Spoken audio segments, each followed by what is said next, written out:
Welcome back, and of course we are 5 minutes in our last hour Smart Mint Business, and of course we were all the way from 7 a.m. till now, and of course due to inconveniences of the weather, well, we had to start a little bit late, but of course even if we better late than never, yeah, like they say. Well, of course, it's quite interesting that you've been a lovely audience all the way that we started. Just in case you just tuned in, this is Smart Business, and my name is Martha Katsime, and today I have someone very, very, very interesting, and of course I'm with Enid Ankunda. And of course, today we're going to be discussing agriculture. I don't know for her side if she has really tried taking initiative to actually involve in agriculture, you know. But anyway, just say hello to the people. Very good morning, and you're welcome to Smart 24 TV. Smart means business. And yes, today we are discussing agriculture and agribusiness.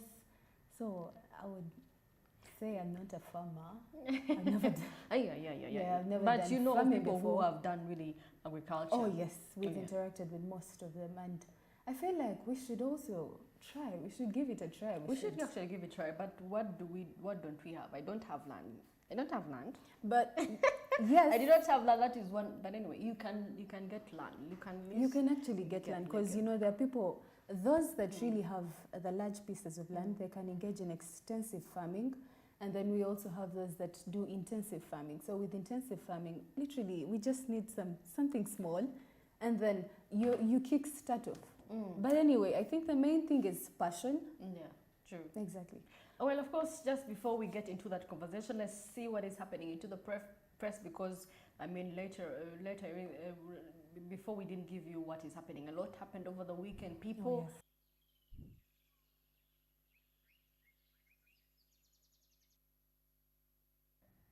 Well, of course, I have a copy of a new vision and making headlines today.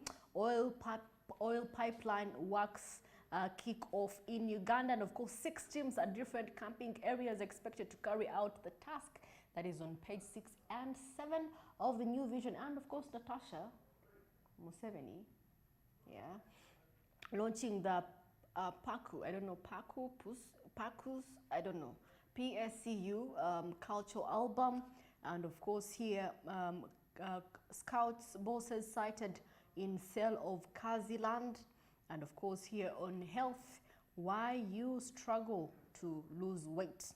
And of course Ugandan dances that fascinate tourists.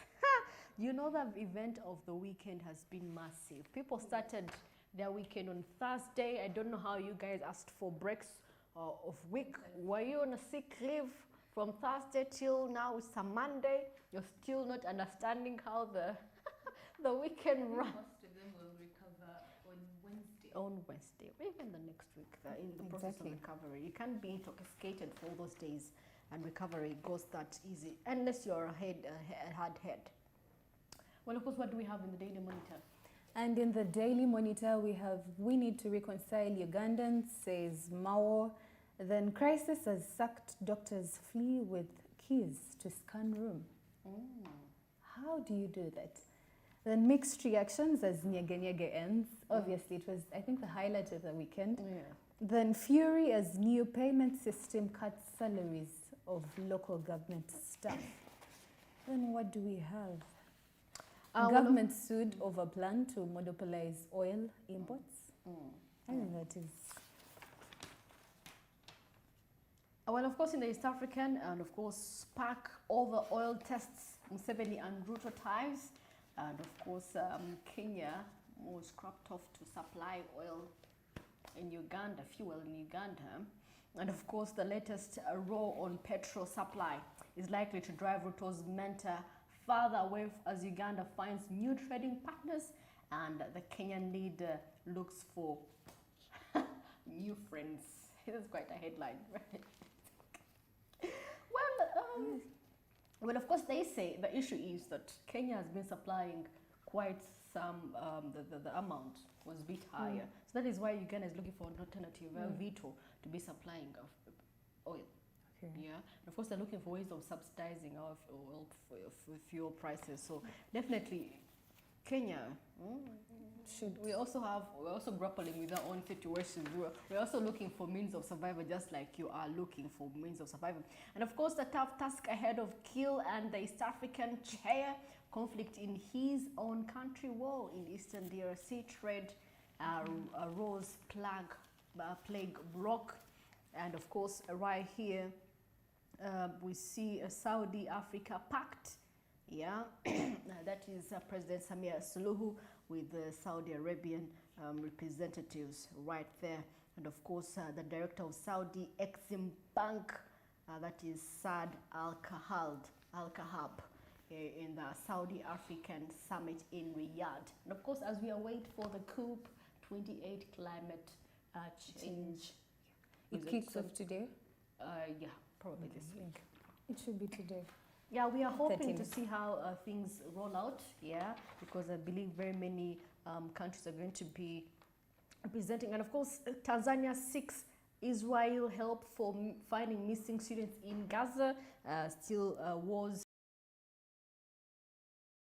Now, it was Ukraine and Russia last year.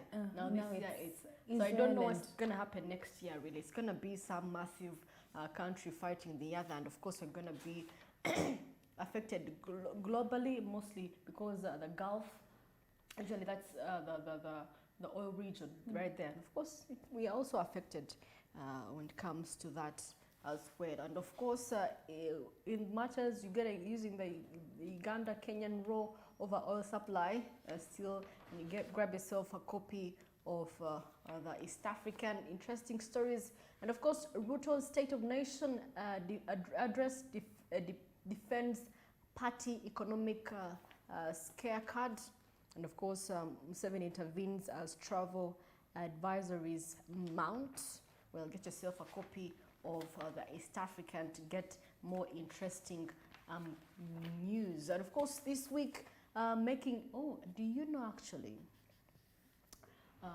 the president is hoping to fund investors, Coming from innovators with billions of cash, 500 billion. Oh, wow. Yeah. It's a good amount of money. For those innovators, actually for innovations, 500 billion for innovations.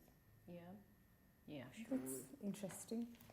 It's interesting actually, because most of these youngsters have been demotivated because there is no financing. Just imagine you've invented something, but then you lack financing. Exactly. You're not appreciated. You don't have a push. You don't have a push. So, and of course here, investors commit 18.7 trillion to support science and innovation. Away from the 700 billion, we're also getting 18.7 trillion for investment. Let's hope that it's going to be really accounted for, because this is a lot of trillions. A lot of money. And this is a lot of trillions that I see in here. I feel like even the implementation and that is where there's something lacking. That is where everything. Well, of course, here Israel has not held giving out scholarships to Uganda students, and of course they're urging us to stand with them against terrorism. And that it says the Israel envoy. Yeah, for those that have been getting sponsorship from Israel, you have been affected one way or the other due to the war. Well, of course, that is it. Maybe you could actually be giving them the event of the season. It's going to be the event of the season. That is the festival right there. People are going to be from Nyege now to the Busoga royal wedding. Really, it's party after party. Exactly. It's happening this weekend or the other weekend? This weekend on the 18th. The 18th, and we're really highly expectant. We really hope to represent the Busoga right there. And of course, government launching new initiative to reduce maternal deaths. And of course, here the Uganda's public sector will ensure that combi packs are free of charge. The mama kits for mothers. Yeah, it's really good and key that they get this maternity.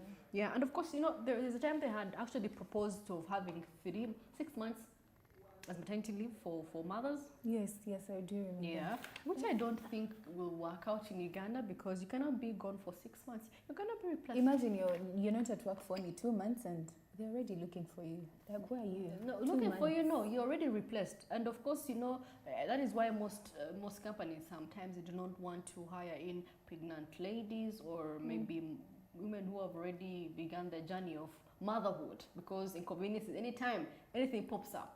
Anything can pop up. And of course, with the different bodies, the different hormones and genes, some are bedridden for till the time of delivering the child. So definitely there are very many inconveniences that come with that. But hoping that will also be passed so that we can have relief. At 6 least, months but is it's quite some better good time. Yeah, it's really quite some good time for someone to have really done their part as a mother. Yeah, 6 months, a child is really at a time, some have already have started drinking, so it's really good. And of course, here on health, how to have a balanced diet and exercising in this period. This is Dr. Kasenene, a nutritionist here, giving us, you cannot exercise your way out of a bad diet. Yeah, you see, the thing about weight loss and maintaining your weight is eating right. Yeah, exactly. That's it. You can exercise all you want. At the end of the day, you go to Java's, you take junk, you eat chicken, you're eating KFC. You're not going to lose it. Eat healthy, take vegetables, take fruits. Do the juice. There is this juice they do. I'm forgetting its name. Yeah, detoxing it does juice. help you to like burn down the fats in the body. Yeah. But then you can't also burn down fat yet you're continuing to to consume. Yeah. It does not make sense. So, well, that is it for the press. And of course, a lot has been happening here. So definitely we are still, like I said, we are still talking about agriculture. And of course, Enid, you were telling me about how someone could actually start agribusiness and maybe venture into agriculture and make it a business, not only for consumption purposes. Yeah, sure. We are shifting from that to a commercial agriculture, commercial farming. Yeah, we're not planting for our stomachs. We're planting for to sell out, to export for our children as well. Because we're no longer exchanging food for food. We're exchanging food for money.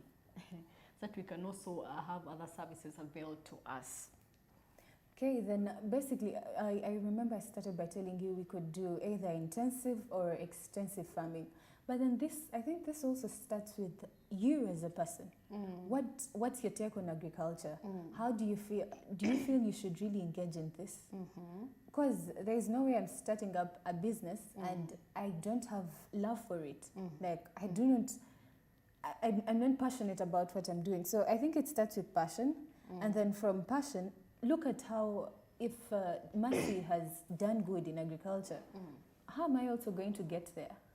At least maybe that comes with social, I would say, networking. Yeah, social network. Exactly. So I would try to engage Mercy in conversations and be like, Mercy, how have you done it? You've achieved this in a short period of time or in the long run, whatever. How have you done it? So at least you pick a leaf or two from what someone else has done. Actually, yeah, there have been complaints about the PDM money, actually. Oh, exactly. PDM money. How are people spending that money? How are people spending the money? Exactly. And is there a follow-up for that? Like, are they following up?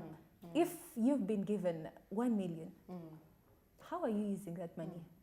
Okay, they've said some people are in SACCOs, like SACCOs or cooperatives. Are they really using the money they get out of these things to carry out agriculture? Are they involved in agribusiness? We need to find out because there is no follow-up on.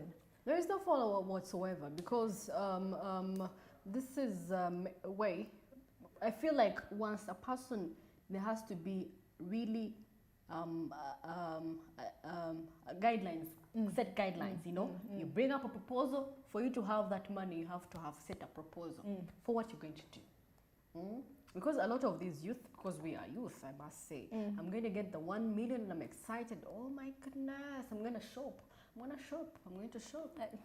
I forgot about what I had planned earlier. And of course, the fact that we are into it's a dirty business. I'm not going to be seeing overalls, you know, weeding. You may not necessarily do that as yourself. You could hire a few people. Just, you know, people are affordable, right? If mostly in the rural areas, 10,000, they go and So they do go and things do for you the things that you want. Yeah. So definitely, let's get this whole mindset of agriculture is a dirty business. It is a good business, actually. You know, imagine you're self-employed. You have a farm. You have a coffee farm. Oh, exactly. You're just going in to supervise. You have goats. You know. Actually, I feel like for goats, it's more easier to expand more than cattle. You know, because a cow takes longer. 9 months. Yeah, 9 months. And of course, for goats, it's easier because they could actually conceive like twice. And the fact that they even give, some could do Twins. 3 Oh, yeah. 3 kids. Yeah. Some of the categories actually that we have the different areas of agriculture can be. We have upstream, and upstream actually involves production and supply of agricultural inputs such as seed production. You know, so you could actually be participating in agribusiness if you're a seed. You sell seeds. You do sell seeds. That's also participating in agriculture. Yeah, exactly. Because you have to have knowledge on the seeds you do. You can't sell to me something you're not sure of, or you're not certain about. Exactly. Yeah. Then we also have fertilizer production. Fertilizer production, though I do not really encourage this artificial fertilization. I do believe in the natural way. Manure, collecting manure, and all that. People do human waste, you know. It's very and it's good. It's very good, very good. Well, of course, we also have agricultural machinery production. That is also one of the involvement. If you do not want to do dirty work, you could also involve yourself. Then you also have pesticide production. Yeah, you could also be producing pesticide or selling pesticide. You have irrigation equipment production. Yeah, the ones for irrigation. Those what is the pipes for irrigation, or whichever innovation that is available for irrigation. Then we have animal feed production. Do you know animal feed production actually is really, it's a very huge agricultural business. Animal feed. Animal feeds, yeah. You've seen people advertising animal feeds, yes. You know, big advertisers, big companies advertising. So the hens, you know, I was telling them earlier on, the demand for hens is too much. It's too much. So you have to keep those hens pumped with food. Like literally every time they are big, they really feed and they are big side to the food, and they're humongous. They're really humongous. Just a hen of 2 months or 2 weeks. 2 weeks. Okay, 3 weeks. Is huge. Is really huge. So that could also be one of the upstream activities that you could involve yourself in agribusiness. And of course, we also have, that was downstream. That was upstream. We also have downstream. It also involves activities of processing, distribution, marketing, and agricultural products. Yeah, agricultural processing. There are very many foods that we really need producing. Yeah, beverage production. Yeah, the bananas that we do have to bring out the alcohol, tonto, the wheat. Yeah, so definitely then there's textile production as well. Yeah, there's all into agriculture with cotton. Yeah. We also have our textile industry here in Uganda. Ginger, so United. So we have our cotton. We come and make our shirts and our clothes, you know, our very own. So that is why they're trying to do with the second-hand clothes. Want to have quality. Exactly. Quality. I don't know now the price how it's gonna be, because Ugandans. It has to be relatively fair. Yeah, because you know Ugandans, anything can happen. You bring them and turn it into them. So one of the renowned companies in upstream we have for the fertilizer. For the fertilizer companies, we have Yara, we have Nutrien, the big companies that are known all over the world. Well, of course, the irrigation equipment companies, we have Lindsay Corporation, we have Rainbird. These are globally, known globally. So if you see yourself donning on something, if you have fertilizers, and these are the distributors of these fertilizers may be the equipment that we use on our day-to-day activities. Now, of course, for downstream, when it comes to food processing companies, we have Nestro. You've seen Nestro? Yes, I think I've seen something. Yeah, coffee. Is it coffee? Nescafe? Something. Nescafe, right there. The Nescafe that you consume. And also some other products. Then, of course, beverages. We have Coca-Cola. We have Coca-Cola, renowned beverage company. Yeah, Coca-Cola. Although I don't think they use agricultural produce. They do. They do. You remember those sweets? I think some time back, some years back, we had a chance to go there. They use sugar canes. Yeah, sugar canes. Oh, yeah. The sweets they would produce. Okay, sugar canes, Coca-Cola. Maybe sugar, something like that. It has to be connected. Then, of course, the textile companies. We have Nike, we have Adidas, the famous ones. So definitely those are, of course, with textiles there is cotton. There is also use of hides, skin, animal hides and skins, whatever it's called.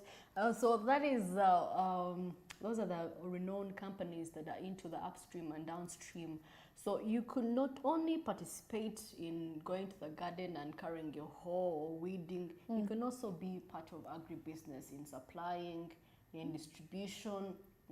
Yeah, so definitely there is a lot that agribusiness entails. Yeah, talking about agriculture areas, I think we could also look at fisheries. Oh yeah, fisheries. Yeah, fisheries. Then we also have the animal industry. Then horticulture. By the way, flowers. The flowers. Yes. The flowers, actually, we do actually import some flowers from Kenya. And then that is not good for us.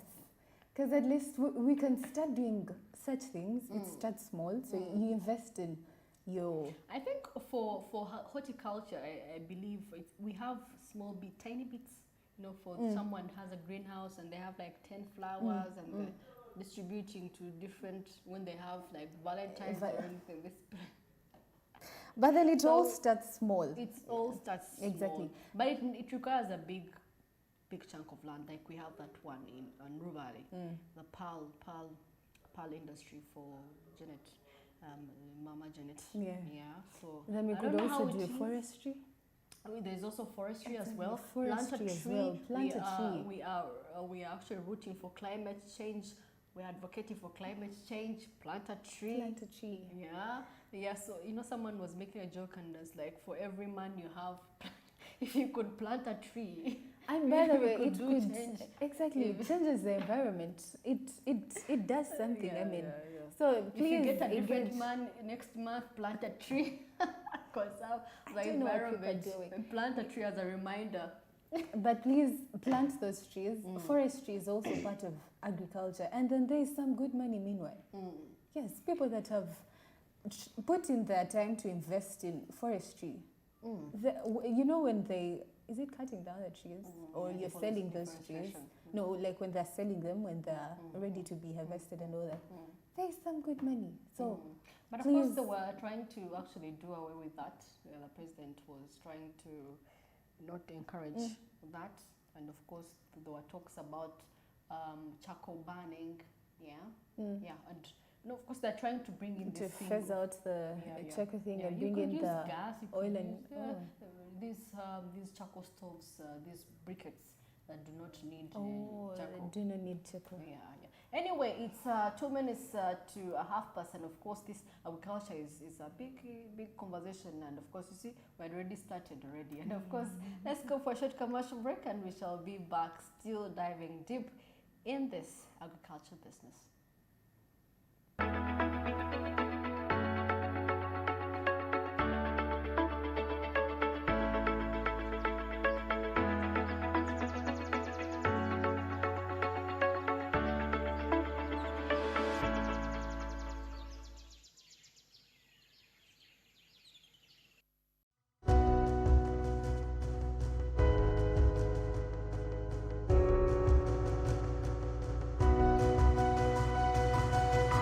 Smart 24, driving business.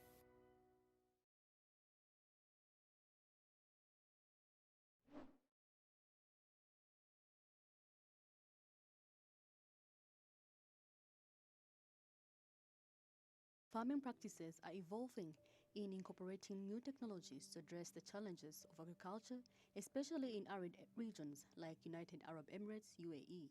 UAE's commitment to modern farming techniques is essential for ensuring food security and sustainability. The UAE has embraced modern farming practices, which likely includes hydroponics, aeroponics, and other advanced technologies to grow crops efficiently in desert environments. The adaptation of modern farming in desert areas is crucial for countries like UAE, where traditional agriculture may not be feasible due to limited water resources and harsh environmental conditions. Mentioning the world's largest vertical soliless facility in Bostania showcases the innovative approach to agriculture. Vertical farming allows for maximization space and resource efficiency, producing an average of 3,000 leafy greens daily in a significant accomplishment. This efficient production can help meet local demand for fresh produce and reduce the need for imports. Saving 95% less water is a remarkable achievement. In water-scarce regions, conserving water resources is crucial for sustainable farming. The absence of pesticides highlights the commitment to environmentally friendly and sustainable farming practices. The UAE's investment in modern and sustainable agriculture is not only beneficial for the country's food security, but also serves as an example for other regions facing similar challenges. This technology-driven approach to farming can potentially be a solution to global food production issues, especially in areas affected by climate change and water scarcity. Bostanica translates to your garden in Arabic, reflecting the farmer's mission to provide fresh and locally grown produce in the urban setting. Bostanica holds a distinction of being the world's largest vertical farm, covering a vast area of 330,000 square feet. It is a significant investment in modern agriculture. The facility represents a substantial investment of approximately $40 million. This substantial financial commitment highlights the importance of vertical farming in the future of sustainable agriculture. Bostanica, we are a soilless facility that produces 3,000 kg, 3 tons daily of leafy greens. We are the world's largest vertical farm. Zero herbicides, zero pesticides and all. And we use, again, 95% less than water than traditional agriculture. So whereas in 1 kg of leafy greens in conventional farming, you would use 317 liters of water. At Bostanica, the same 1 kg of leafy greens would be consuming only 15 to 17 liters of water, which is 95% less. And we're proud of this. Bostanica boasts an impressive annual output of 1 million kilograms, that is 10,000 metric tons of fresh produce per year. On a daily basis, it produces 3 metric tons of produce. This level of the production can help meet the growing demand for locally sourced and sustainable food. The farm employs efficient growing techniques, with a journey from seed to plant-led taking just in 2 weeks. This indicates an advanced technology and precision agriculture methods used in this facility. Bostanica cultivates a wide variety of crops, including beet, parsley, lilac, Moni Romani, ruby sky spinach, kale, arugula, microgreens, mixed herbs, and strawberries.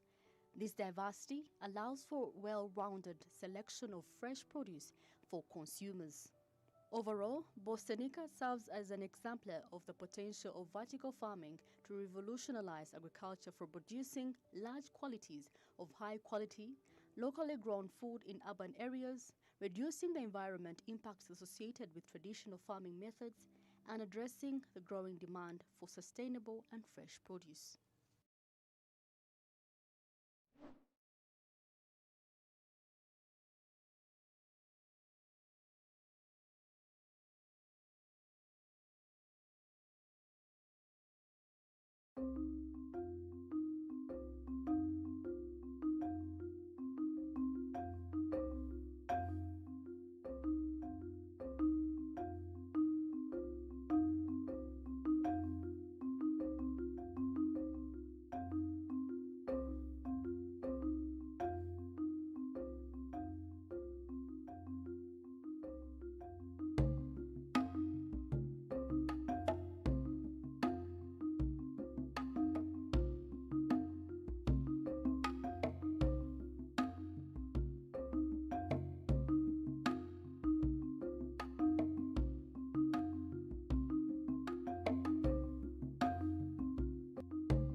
Smart 24, driving business.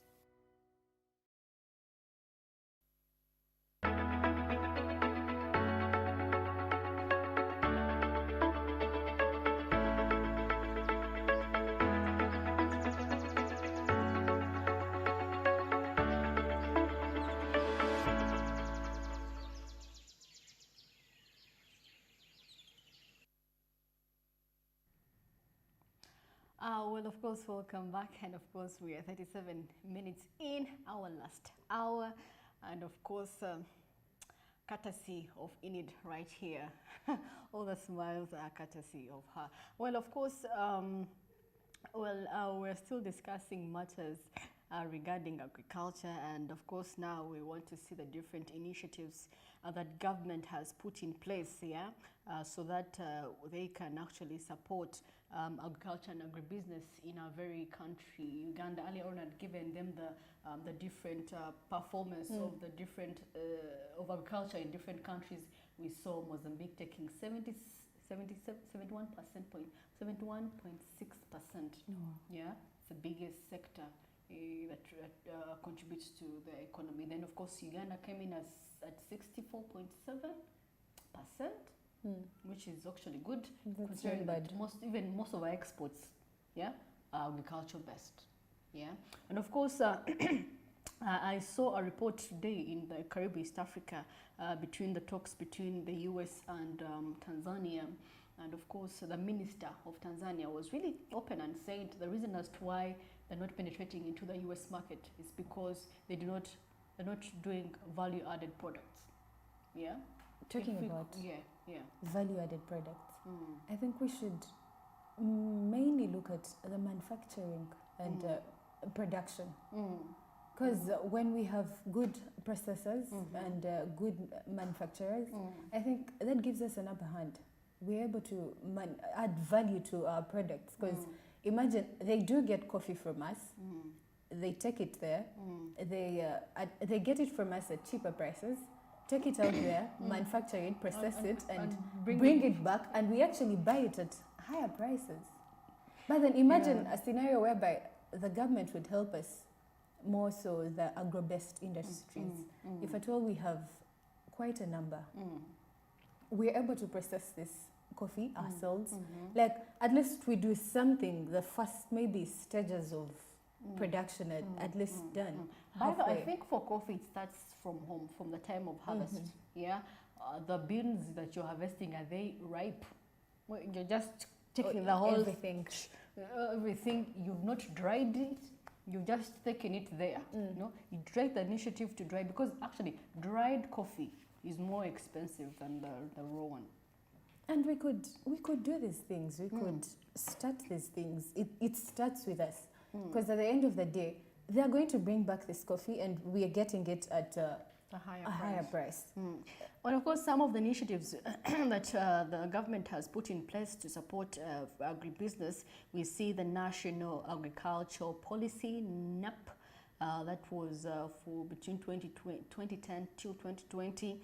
And of course, it's the comprehensive policy that provides a framework for development of agriculture sector in Uganda. Of course, this policy aims to increase agricultural productivity and incomes, reduce poverty, and improve food security in Uganda as well. So the main instance of us focusing mainly in agriculture is because we are entirely reliant on agriculture, mostly when it comes to urban, rural areas. Yeah, if you see 10 in a house, 10 households, 9 of them do agriculture. Yeah, they do agriculture. So that is where our strength lies. But then the problem I do think is here is the lack of consistency. Yeah, we do not have that mind yet. I'm doing beans. The season of millet comes. Oh, I'm doing millet. Then most Ugandans have a problem with forecasting. Yeah, the seasons. I think it's the seasons for them. Today, if Mercy does beans, and they didn't work sell out. off and They didn't work out. Next time, you'll find them doing something else. Maybe maize. Like, they cannot do. I don't know why. They're not consistent. They're not. because as I was telling you, if you're to do a product, if you want to be consistent in the market and you're known for a certain thing, be consistent. If you're doing beans, do beans. When the season, the money is not coming in as expected, do the beans. Yeah, you never know where you hit the hardest. There could be a season where you hit the hardest and it could be a win for you. But you're doing G-nuts, you're doing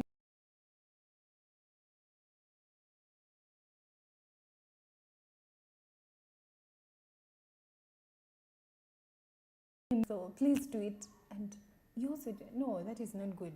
Consistency, you're right. Consistency, right. And of course, away from the National Agriculture Policy, we also have the Agriculture Sector Development Strategy, that is ASDS, between 2015 and 2020. And of course, this strategy plan outlines the government priorities and interventions for agriculture sector. And of course, the areas they are more focused on is increasing agricultural productivity, improving market access, which is key, market access. Oh, yes. Yeah. Penetrating into the market is very hard because there is a lot of competition. Yeah. Yeah. There is a season of beans. Everyone has the beans. Everyone has season of the bananas, the matoke. Oh yeah, you saw actually. Was it in July? Was it in July, the month where matoke was extremely cheap? At 3,000, you buy a bunch of matoke. Surprisingly, it's now the opposite. A bunch is now at how much? It's around 20, 25. Like now that we're getting into the festive. That's what I'm saying, consistency. You have to be ready. You have to know the time where you get your comeback. Yeah? The time where matoke was affordable, now we're getting into the festive. They are scarce. So if you were selling your bunch at 10,000 then, could be an opportunity for you to sell it at 30. Because there is demand. Yeah? So please, we are telling you, we always predict the weather, so please. They should get from us. And of course, also there's this the presidential initiative on modernization of agriculture. That is also another initiative that the government put in place. Then there is also the National Agriculture Insurance Scheme. Yeah, and of course, it is a subsidized insurance scheme that protects farmers from financial losses. Good. That is a good thing. Caused by crop failure and livestock mortality. These are one of the issues that actually do affect most of our farmers, mostly livestock, even poultry. Someone, every hen in his what is it called? In his the pen? It dies. Yeah. So if you're insured, that means it can cover up for your loss. But then talking about that, I think some farmers don't know those things. Like they're a bit, I would say, ignorant about the fact that such corporations or cooperatives do exist. The insurance companies. Yeah, so that is why we need most penetration of insurance. We need to expand our knowledge in insurance. Go to the deep village. Tell them what insurance. They should be educated about it. Yes, I think. By the way, the education. They should educate them about these things because most of them in the villages down there, they are not aware of this. Now the hailstorm will come and your crops are hit badly. They are destroyed. And you don't know where to run to, like who to run to. But I think if you're under these cooperatives, then it gives you a chance. Because at the end of the day, you know how it says government government to Yambe, government to Yambe. Exactly. They weren't there when you're planting your beans or your whatever produce you were doing. So you have to take it as an initiative. You as a farmer, try to find alternatives on how you can survive in times of calamities. Yeah. Because in Uganda, there are those that were tsunami. There was tsunami that happened, then the floods. So definitely you have to prepare for these natural calamities that come about. And of course, those are the different initiatives. Then we also have Uganda Agribusiness Alliance. Now it is a global public-private sector partnership that aims to promote development of agribusiness. Actually, private sector plays a huge role in agriculture. Yeah, it does. Yeah. So definitely those are some of the initiatives that the government of Uganda has put in place. So please go and do and learn about those initiatives. They could do help. Recently we seeing the PDM actually. The NADS has also given NADS as well. NADS as well. Done something. NADS as well, but though the penetration of PDM is actually still worrying. It's still worrying, but anyway, with time, I think we shall find means of how people can actually Then also some of the things that the government can also put in place, subsidizing agriculture inputs, such as seeds, fertilizers, pesticides. You know, some seeds are expensive. Some seeds are expensive. A certain breed, if you want to have a good breed, you have to incur some costs. So there has to be subsidies on these, even pesticides. If you want to have quality pesticides, not the ones they put in water. You have to have something. So there is need for subsidizing, and of course investment in agricultural infrastructure. They should irrigation systems, roads, storage facilities, irrigation. In times where there is drought, famine, you provide something. You know, I saw this bottle type of irrigation that people do use. Someone puts in water and the water keeps on dripping. It's also a good innovation. It's very good. It's very good for if you're trying to balance finances together. Then we also have storage facilities. A lot of hindrances that we have on the market, even in East Africa, the storage facilities where we store our mostly the maize. It gets these molds, so it's not good at the quality standard for the market. So you saw trailers and trucks being stopped at the border. My goodness, so please, let's find means of how we can actually do survive. And of course, that is it. We should also create market for them. The government should create market for them, because at least that is better. Create markets, but also, you see, by the way, if you know what, if you're a go-getter, you don't need for government. You go. If there are these summits that are coming up, get a mic, speak. Oh my goodness, Enid Ankunda, I do agriculture, I am into livestock. People are going to say, oh, she's into livestock. You're going to get connections at the end of the day. So that, you know, people get to know your business. Well, of course, looking at some of the countries, getting example of some of the countries that have progressed in agriculture, maybe we could improvise them in our country, Uganda. We've seen Brazil is a leading producer of agricultural products on soybeans, corn. You know, you could be thinking agriculture, I mean, in Africa is a big deal, but trust me, even in those, European countries, they utilize the small land available.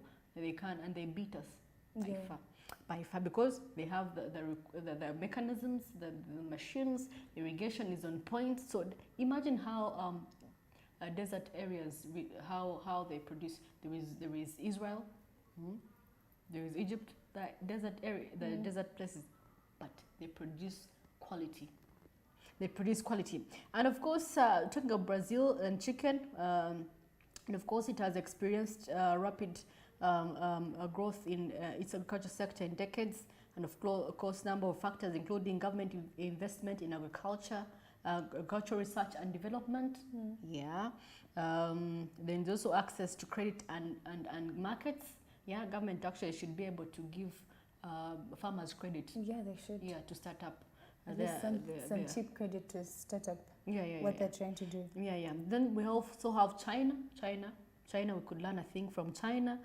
They also do rice. They do, China and rice, they're like this. Then, of course, government initiatives in irrigation and infrastructure. That is what they have mainly emphasized, focused on. Then land consolidation. Also land matters also have a huge contribution on that. Well, of course, also looking at, I was reading thoroughly on the mental disorders, the reasons also land as one of people as the leading causes of mental disorders in our country, Uganda. I was really shocked because I least expected it. Then we also have Thailand, known for rice and sugar, then rubber as well. Well, of course, export-oriented agriculture. Thailand's agriculture sector is oriented, which has given farmers incentives to invest in productivity, enhancing technology and practices. You see, most of these countries are well versed with technology in farming. Some of us, you weed with your hands till they I think our farmers, they fall off. Our farmers should pick a leaf or two. That is why they should pick a leaf or two from these things. Also irrigation, by the way. But I've seen this happen in Karamoja. there is a scheme that was started, I think last year or this year beginning, and it's working out for them. It's really working because out. it's sub-Saharan. Yes, I believe we should also, some people really think that irrigation is something, I don't know, modern. I don't know what's wrong with that people, but then it's something you could also try out, and it really does work for you. Well, of course, right about now, we actually took initiative to have one when we had gone for the women, appreciating women in business. And of course, we had an agriculturalist. She has invested in agriculture. And of course, we could actually learn a thing or two from her. The CEO, Agri Uganda. Yeah. Let's have a look at this. A very company called Hangzhou, and another one is called Bolton CP Group. It's a UK company, and I started working there from university as a young professional. I went up to all the levels, and then I became the general manager for Uganda for the UK company. And after 19 years, I decided it's time for me to quit. So I started my business in 2019, the agri-farm. But it had been in existence, so basically I took over. So how I started is that I went into it as a business, rather as a job, and I picked interest. I trained a lot of young people. I interfaced with so many young people, so many farmers. But most importantly, I traveled all over the world because of agriculture. And when I did all the travels, especially when I was doing my course in Israel and in Netherlands, I figured out that agriculture is business. And I realized that most of the rich people globally are actually farmers. So I started now being a farmer, much as I was working as a professional. So I did my own farm, I did farming. So as I talk now, I have an agritourism center where I'm practicing my agriculture. And my specialty basically now is into high value crops like avocado, macadamia, and coffee. Very good. It's actually very inspiring to, you've told us it's all about passion. One should have passion for it. And of course exposure. I had an opportunity to travel, and then I see farming at another level. So every time I travel, even today I do a lot of travels in agriculture, and whenever I come back, I want to practice what I've seen wherever. Something different and new out Exactly. there. Wow. Yeah. What is your last word to the girls out there, the women in general? So your last word to general, yes. I'll tell them two things. One, today there's a lot of opportunities for women in agriculture, starting from farming, trading, selling agricultural inputs, high value crop engagement, value addition. There are so many opportunities for young women and men. What they need to do is to take agriculture to a professional level. And for me, I always tell young people, there are basics in life when you're doing business in agriculture. Be professional, be honest, and be resilient. When you have those three principles, have mentors. I love to mentor young people, and I encourage them to have mentors, to people to look up to. When you look up to people like some of us, then you understand that it works. And these days there are so many people calling me a slave farmer, so I want all the young women to be slave farmers like me, and then they'll get there. We're getting there. We're getting there. That is good stuff right there. So that was Agnes for you, pivoting in the hills. Thank you very much, Agnes. You're welcome. Thank you too. All right. And of course, that is Enid Nkunda, and of course, as she is checking us through with the CEO of which company? Agri-Farm Uganda. And of course, I think you've picked a leaf or two from her. And of course, we're 2 minutes to the top of the hour. And of course, it's been really a good honor in this cold Monday morning. Showers of rain. It could be a blessing for some people. Blessing. For some people, it could be really a blessing. But anyway, my name is Masi Katsimi, and I'm with Enid Nkunda. Yeah, of course, till tomorrow, same time, same place. Please do go and be productive, and please carry a sweater these days because it's going to be really quite wet. Well, have yourself a very good morning.